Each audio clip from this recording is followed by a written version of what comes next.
Um, Imagine the ultimate ancient superweapon, like a fleet of state-of-the-art war chariots manned by elite fighters, just capable of blitzing entire empires and capturing heavily fortified cities in, a matter of days. Right, an unstoppable force. Exactly. But now imagine that entire unstoppable war machine rendered completely useless by, like, a light afternoon drizzle. Yeah. Today, we are looking at a text that basically strips the magic, the miracles, and the myth right out of ancient history. It just leaves us with the brutal, pragmatic reality of human survival. So welcome back to our ongoing deep dive into the Lebor Clann Glas, the Book of the Green Race. And for you listening, if you're just joining us on this specific journey, the Lebor Clann Glas is this ancient, highly esoteric, and honestly incredibly controversial manuscript. Very controversial. Oh, absolutely. It claims to document the true, unfiltered origins of humanity. And this is our third deep dive into this source material. Today, we are focusing exclusively on books 9 through 12. Which is a massive window of time, right? Yeah. It is. It covers this hugely pivotal era from 2012 BCE to 1245 BCE. And I mean, what a window it is. If you grew up with this standard Sunday school versions of history, parting seas, burning bushes, coats of many colors, this text is going to hit you like a bucket of ice water. It really is a completely different paradigm. It is. We are looking at legendary figures like Joseph, Moses, Ramses the Great, but the text just rips away their usual mythos. It places them into this gritty, geopolitical meat grinder. We're talking ancient climate disasters, the weaponization of science, violent wars over who gets to control the narrative. Yeah, it's a profound shift in perspective because the defining thesis of these 4 books is that history is not driven by magic. And it is certainly not driven by divine intervention. It's driven by massive environmental shifts, the careful hoarding of ancient scientific wisdom, and, well, the inevitable clash between the scholars who protect that knowledge and the tyrants who just worship absolute power. Okay, let's unpack this and get right into the mud of it, literally. Let's do it. So, Book 9 drops us into the political landscape around 2012 BCE, and it is bleak. Like, we see the rise of the Amorites of Mari in the Middle East, and the text describes them descending into absolute darkness. Yeah, blood cults. Right. Worshipping underworld gods, sacrificing firstborn children, eating flesh. I mean, you read this and it just sounds like a horror movie, but why?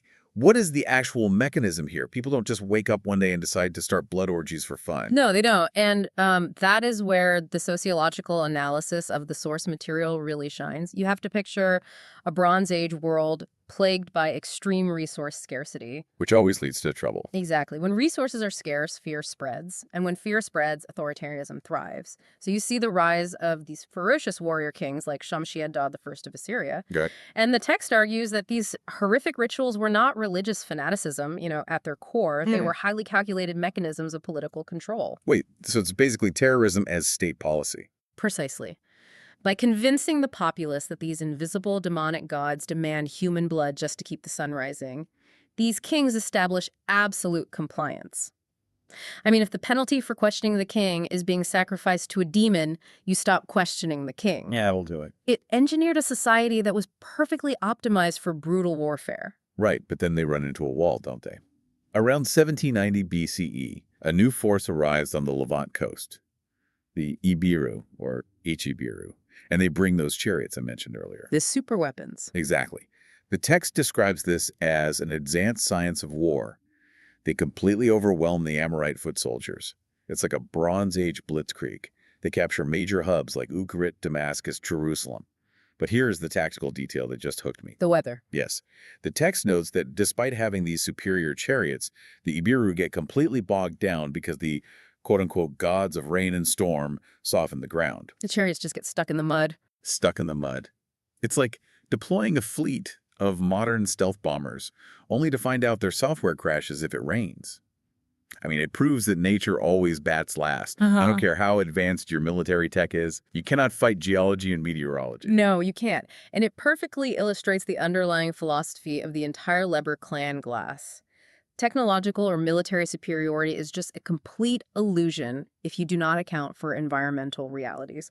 It really is. The Earth itself is the ultimate arbiter of human conflict. And we see this play out when the Ibiru fleet, led by a commander named Emon, eventually pushes into Egypt and conquers it by sea. Right. Emon defeats Pharaoh Sekhemre Kutawi, And in his bitter defeat, the pharaoh curses Ammon and his people, calling them the Hyksos, which is wild because in traditional history we're taught Hyksos is like an ethnic group. Right, a specific people. But in this text, it's a slur. It's literally just a curse thrown by a sore loser at the people who outmaneuvered him. Yeah. But, the Iberia's victory in Egypt is just the prelude to the real force multiplier in ancient history, which is geology. Oh, here we go. Because if a muddy battlefield can neutralize an army, a global geological cataclysm can completely redraw the map of human civilization. You are talking about 1627 BCE, the eruption of Mount Thera, also known as Santorini. Exactly. And this isn't just a volcano blowing its top. The text describes a catastrophic atmospheric event. Tsunamis swallowing coastal cities, ash clouds so thick they block out the sun for months, completely destroying the Hittite Empire and the island of Crete. It was apocalyptic. Truly. But what fascinated me most wasn't the explosion itself. It was the geopolitical chain reaction. The climate-driven migration. Yes. Because of this suffocating ash cloud, King Sansu-Ditana of Babylonia realizes his crops are going to fail. And he doesn't just sit there and pray for a miracle. He packs up his scribes, his artisans, his scholars, basically the intellectual core of his empire, and he completely abandons Babylon. They just leave. They flee eastward to the valleys of India. And the text claims this exact exodus is the foundation of the Vedic civilization. Which is a massive claim. You have to consider the mechanics of what the text is suggesting there. It's saying that the highly advanced mathematical and astronomical traditions we usually associate with ancient India were directly seeded by Babylonian climate refugees. That is just mind-blowing. It is. It frames ancient history as this highly connected network of shared knowledge rather than, isolated bubbles of human development. Okay, speaking of connected networks, this brings us to the part of the text where I actually had to stop reading and reread a paragraph like 3 times. I think I know which part you mean. Here's where it gets really interesting. Let's look at 1401 BCE in Egypt. Thutmose IV takes the throne, whose name the text translates to Son of Truth, by the way, and who arrives at his court as an ambassador. A very familiar face. A guy named Yo-Ya, also known as Joseph.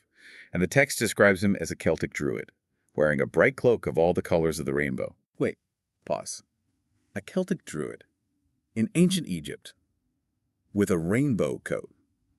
That sounds like absolute historical fan fiction.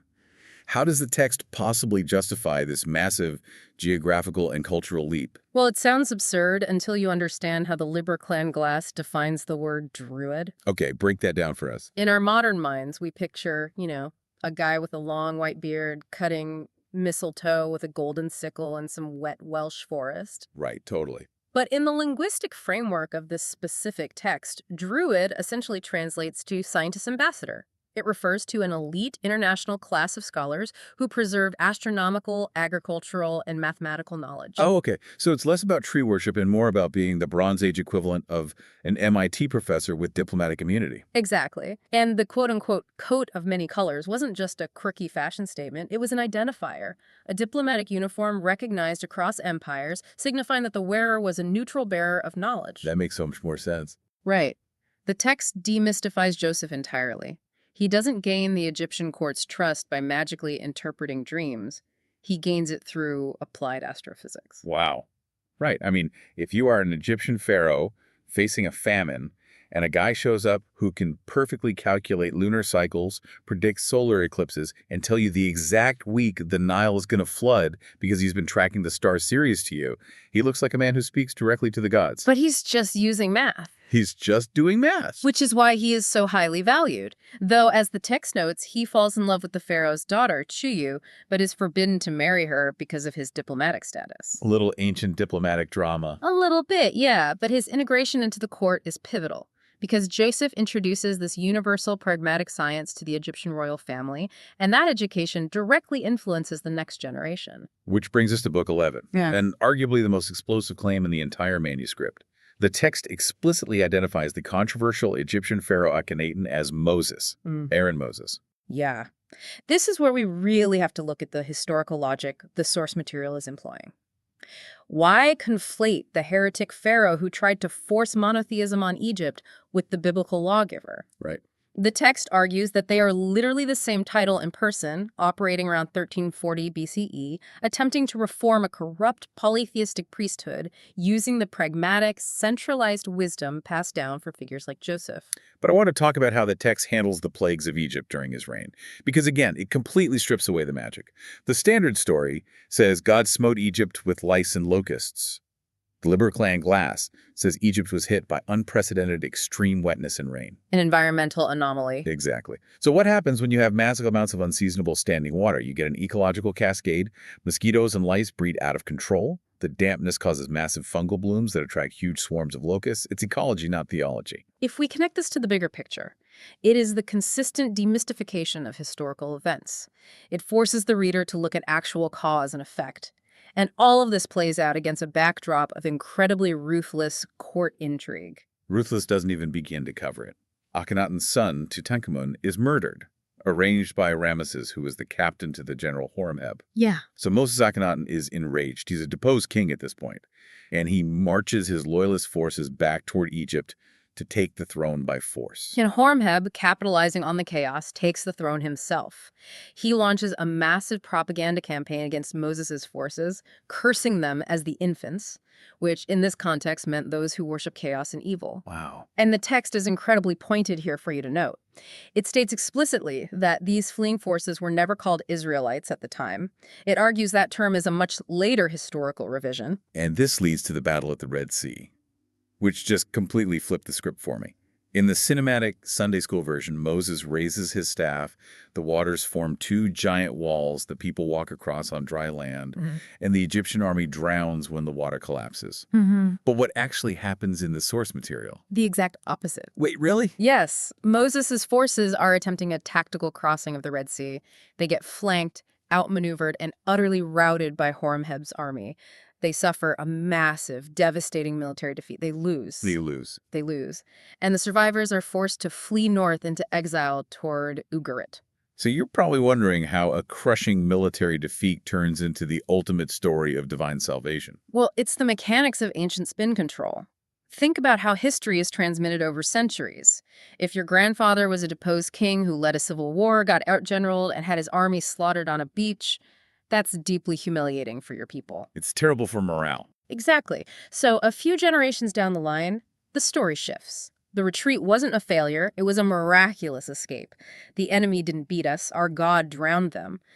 Turning a desperate, bloody retreat into a narrative of supernatural chosenness is, frankly, one of the oldest political survival tactics in human history. You rewrite the loss into a win. And that spin control bleeds directly into the multi-generational blood feud we see in Book 12. Because Moses is in exile, and the new Ramesses dynasty in Egypt, Ramesses I, Seti, and eventually Ramses II, they don't just want to erase Akhenaten's memory, they want his stuff. The sacred treasures. Right. The text describes Seti marching north and utterly destroying the city of Ugarit.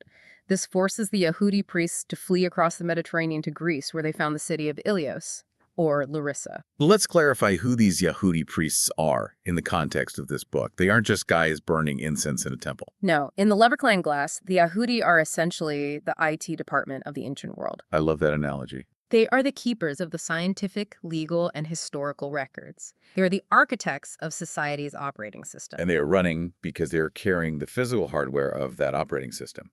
The Ark of the Covenant, the Sword of Heaven, the green marble throne, and the white stone of destiny. Yeah. And here's where Ramses II, Ramses the Great, completely miscalculates. Oh, completely. The text paints him as this bloodthirsty, megalomaniacal king obsessed with finding these artifacts. He thinks they grant literal magical power. Like, if he touches the ark, he can shoot lightning. If he sits on the stone, he rules the world. This raises an important question, right? How much of human history has been driven by leaders fighting literal wars over metaphorical symbols? Ramses represents brute military force and towering ego. He fundamentally misunderstands what the objects actually are. Right, so what does this all mean? It's like someone in the Bronze Age stealing a modern supercomputer. Yeah. They think the plastic casing is what solves the math problems. They have no idea how the software works. Ramses is just hunting the plastic casing. That is a perfect way to put it. But the Yehudi priests fleeing with these objects understand that the items are symbolic, They represent knowledge, law, and continuity. They don't have magical batteries. Their power comes from the societal order they represent. And that misunderstanding leads directly to Ramses' downfall around 1275 BCE. He marches his massive army north to seize the treasures once and for all. Meanwhile, a figure named Yah Kob Jacob takes the Stone of Destiny to the hills of Galilee to hide it. Okay. And this is when King Shalmaneser of Kadesh, who the text identifies as Solomon, steps onto the board. Now think about how you'd react if you were Solomon. You are facing the greatest, most heavily armed military superpower of the age. Ramses has numbers. He has chariots. He has logistics. You cannot beat him in a straight fight. So what does Solomon do? He doesn't invent a new weapon? He uses psychological warfare.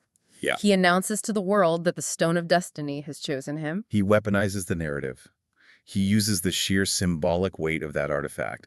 He knows the stone doesn't shoot lasers, but he knows what the stone means to the people. Exactly. By claiming the Stone of Destiny favors him, he galvanizes his forces. He builds this irresistible momentum of belief. His soldiers think they are fighting for the very fabric of the universe. And using that absolute fanatic unity, they completely rout Ramses II's army on the battlefield. It is the perfect encapsulation of books 9 through 12. Knowledge, belief, and the clever manipulation of symbols will eventually overcome sheer, brute military force. Always. Ramses' obsession with literal magic blinded him to the basic military strategy of his opponent. The Stone of Destiny won the battle not through divine intervention, but by unifying a coalition through a shared purpose. It is an incredibly sweeping, grounded journey. Over these 4 books, spanning from 2012 to 1245 BCE, we've seen how the environment and human ingenuity shaped everything. Everything. We started with Amorite kings engineering scarcity and fear through blood cults. We saw massive climate disasters like the eruption of Thera completely redraw the geopolitical map, pushing Babylonian scientists into India. We met Joseph, the astronomer diplomat, using math to save a starving empire. Right. We watched Moses as a deposed pharaoh, losing a gritty civil war at the Red Sea, and we saw how that loss was spun into a miracle. And finally, we witnessed Solomon outsmarting Ramses the Great, not with magic, but with the ultimate propaganda victory. What is most striking when you step back from the text is how closely these events from over 3,000 years ago still echo around the planet today. Oh, definitely. The core mechanics haven't changed, the hoarding of scientific knowledge by the elite, the manipulation of history by the victors to hide their failures, the clash between empires built on brute force and networks built on information. It is profoundly modern. It really is. It takes the murky, myth-filled history we are used to and swaps it for this high-definition, unromantic satellite image of human nature. The magic is gone, but the history is somehow even more terrifying and more impressive because it was all done by flawed, desperate, brilliant human beings trying to survive on a volatile planet. And that leaves us with a necessary question for you to consider as we wrap up. If the Lebor Clann Glas is right, if the ancient miracles and the wrath of the gods were actually just advanced science, climate anomalies, and heavy-handed political spin control, what modern events are we currently mythologizing? Think about that as you go about your day. 1,000 years from now, which of our current political spin campaigns or catastrophic technological failures or climate disasters will be written down by future historians as the mysterious wrath of the gods? When you look at today's news, ask yourself, who is trying to rewrite the history books to cover up their battlefield losses? And more importantly, who is holding the Stone of Destiny right now, using powerful symbols to rally an army, while completely ignoring the shifting mud beneath their feet? Keep an eye out for those modern druids. Thanks for diving deep with us.